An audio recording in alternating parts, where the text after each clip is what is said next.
વડોદરા જિલ્લા પંચાયત, તાલુકા પંચાયત અને નગરપાલિકાની કુલ 40 બેઠકો પર ભાજપના ઉમેદવારો બિનહરીફ જાહેર થયા છે.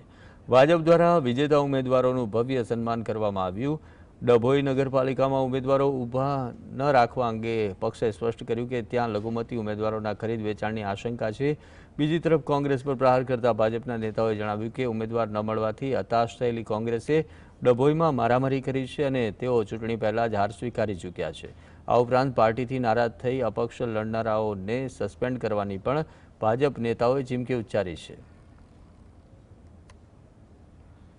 ભારતીય જનતા પાર્ટીના લોકોને લઈને ઉમેદવાર બનાવ્યા, કોઈ જગ્યાએ એવા લોકોને ઉમેદવાર બનાવ્યા કે જેના પર એમને વિશ્વાસ નહોતો, એટલે એમને એવું થયું કે આ લોકો બીજે જતા રહેશે, એટલે ઝપાઝપીનો પ્રશ્ન બન્યો. અમે ભારતીય પાર્ટી કોઈ પર ધાક ધમકી કે દબાણ કરી નથી. જે કંઈ ઉમેદવારોએ ફોર્મ પાછા ખેંચ્યા એમની સ્વેચ્છાએ ખેંચ્યા છે અને ભારતીય જનતા પાર્ટીની વિચારધારાથી પ્રભાવિત